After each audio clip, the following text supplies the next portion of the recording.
Hey, it's Flora, and you're listening to Science Friday. In the last couple months, Vermont, Alabama, and Oklahoma have passed their own data privacy laws. Massachusetts is negotiating its own version now. Meanwhile, congressional lawmakers have introduced national privacy bills that would preempt these state laws. In light of all this legislation, we're revisiting an interview we did earlier this year all about your data and how exactly it's used by law enforcement. From facial scanning to private health records to location tracking, how does the U.S.'s data ecosystem make it possible not just for ICE, but other government agencies and businesses to buy our private data? And what actually happens after we send that DM or open up Instagram at a protest to post a picture? Here to help is Laura Moy, Associate Professor of Law at Georgetown Law. She's testified in Congress about privacy laws and how data brokers profit off of personal data. And she's partnering with organizations that work for stronger privacy laws. Laura, welcome to Science Friday. Hi.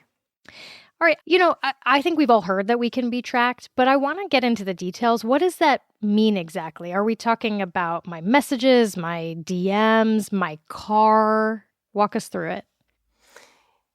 We're pretty much talking about all of the above. So we all carry a very powerful tracking and computing device with us everywhere we go now. It's our smartphone, and people take them in the car with them when they go to work. They take them when they go pick up their kids from school. They take them to church when they go to worship. And some people even take them in the shower.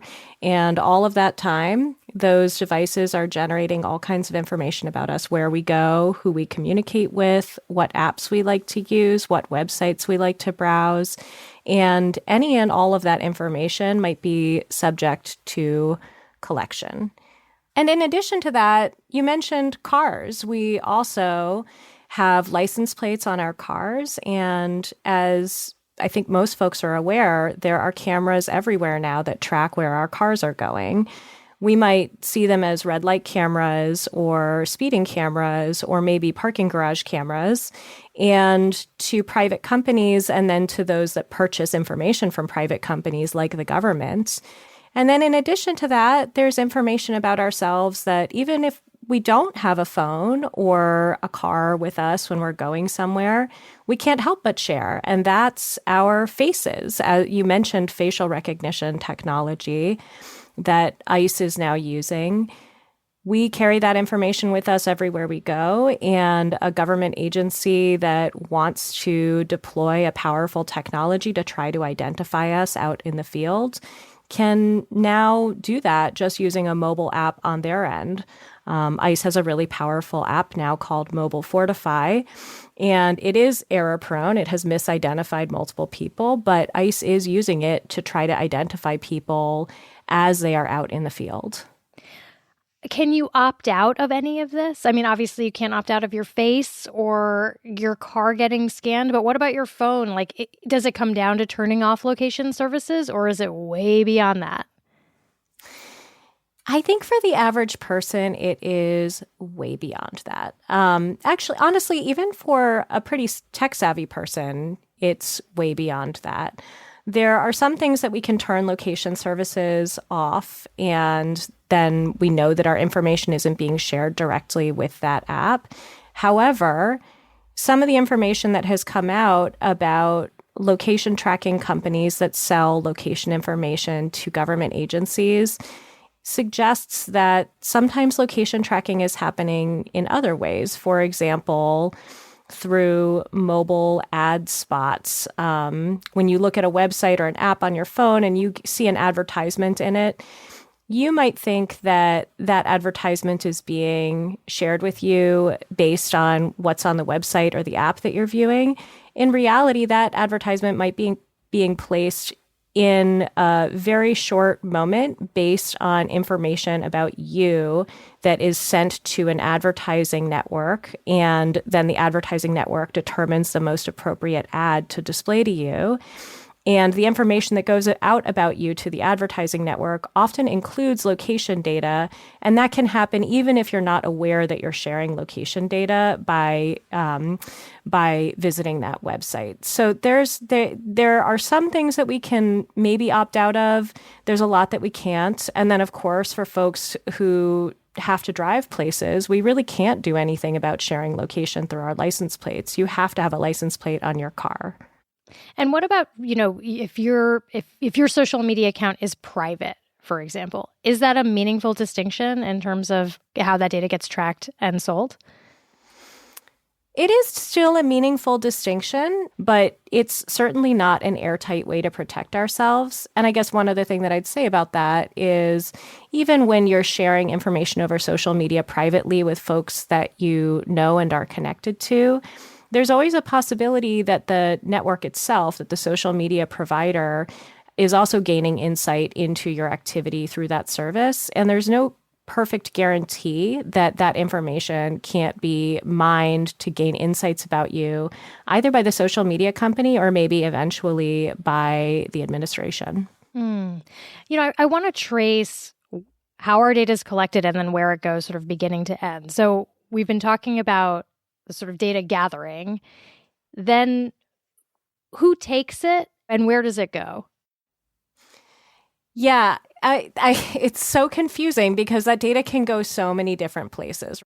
When a person is using their cell phone, something that they may not realize is that they are sharing information with their cell phone provider, their cell service provider, also with the maker of the cell phone, also with every social media service or app that they use, also with advertisers through websites and through email and other communications that they have.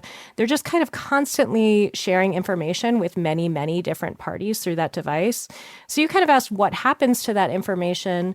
A lot of that information then gets kind of vacuumed up, bought up by what are called data brokers, these companies that specialize in collecting information from lots of different sources and aggregating it and then repackaging it and reselling it or selling access to that information to others that might want it. And in most cases, that's advertisers or marketers who want to gain your attention and your interest in products. They want to sell you things.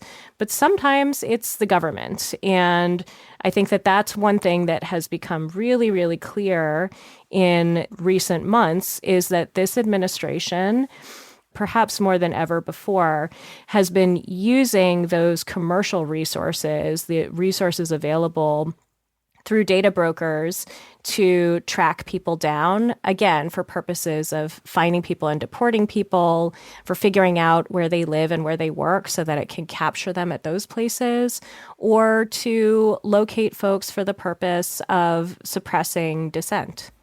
I mean, how integrated is this data collection? Like, are our data brokers able to combine my location data, the fact that I was at a protest, and my healthcare data that says I have a pre-existing condition, and my social media, and, where I went in my car into one profile? Or is it piecemeal and owned by different companies?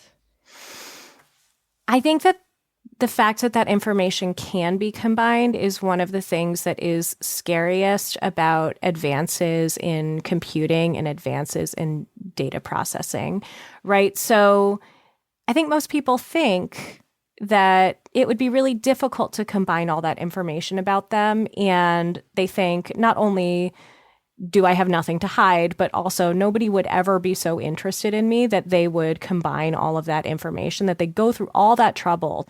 But the reality is that process can be done at scale in an automated way really quickly, and cross-referencing of different data sources is actually quite trivial. So if I can just link it back again to ICE, one of the things that folks may have been reading about in the news is about ICE's relationship with a big company called Palantir. And one of the things that Palantir's platform does that makes it such a powerful and frankly terrifying platform is that it does link data from lots of different sources and enable ICE very quickly to pull from all of those different sources about one person, and even to add its own information gathered from agents out in the field to the network of data sources. So just to make that concrete, what does that look like? That looks like data brokers that collect information about you from advertising networks, combined with location data brokers that hold information about the location of your phone and everywhere that you've been in the past month, combined with information about you from the driver's license database in your state that contains a high-resolution photograph of your face along with your address, combined with, with any other number of other records, not only about you, but about all of your family and associates that you're close with. It's shocking. I mean, I think I just want to underline this because I think you're right. I think a lot of people think, well, the scale of this data must provide some anonymity. It's just too much. But what I'm hearing you say is that that's wrong.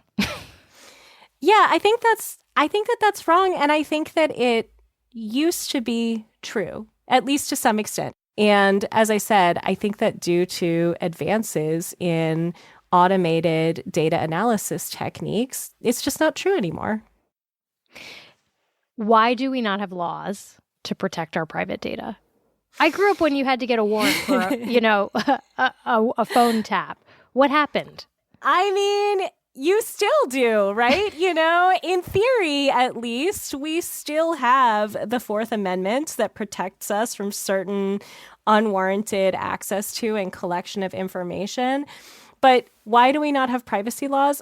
There's a variety of factors. One of them is that, as I kind of mentioned before, the technological landscape has changed dramatically in a relatively short period of time, and laws haven't kept up. In addition to that, I think, some folks will know that there have been multiple efforts to try to pass a comprehensive privacy law that would kind of mandate things like data minimization and a deletion horizon that says that companies that are collecting your information have to delete it after a certain period of time, that would kind of create some baseline rights for people and also prohibit the use of our private information for being used for nefarious purposes.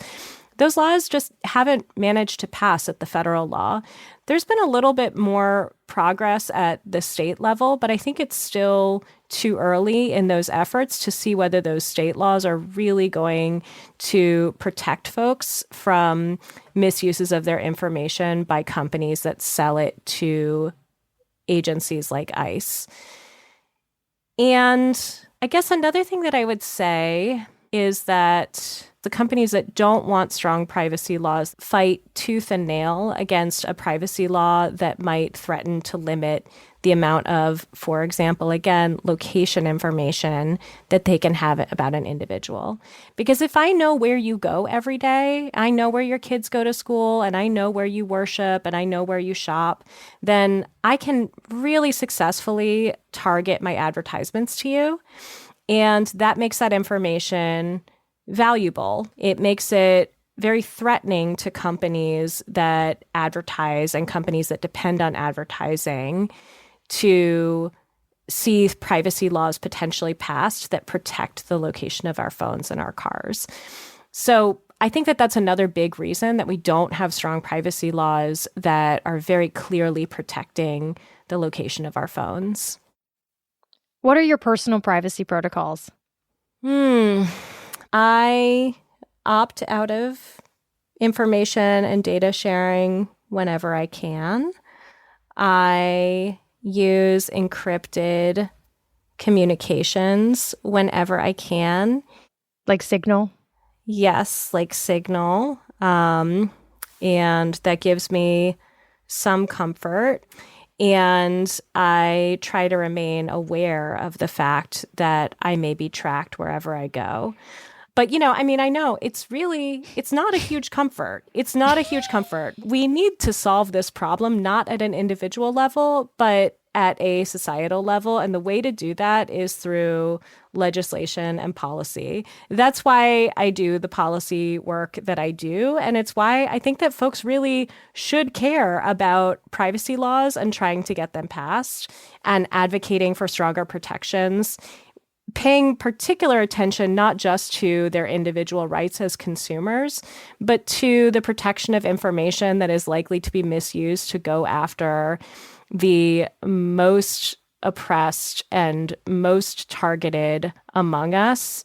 And right now, we see that is immigrant and mixed status communities, but sometimes it is low-wage workers, right? There are folks who get targeted for nefarious uses of data, and we really should be passing stronger privacy laws to protect those folks. Laura Moy is an associate professor of law at Georgetown Law. Laura, thank you so much for taking the time. Thank you. I really appreciate you covering this important topic, and it was a pleasure speaking with you. My pleasure, too. This episode was produced by Dee Peterschmidt, and if you'd like to get this podcast delivered to you by passenger pigeon after hearing this episode, please let us know, along with any other thoughts, questions, or feelings. 877-4SciFri. We really do always love to hear from you. 877-4SciFri. Thank you for listening. I'm Flora Lichtman.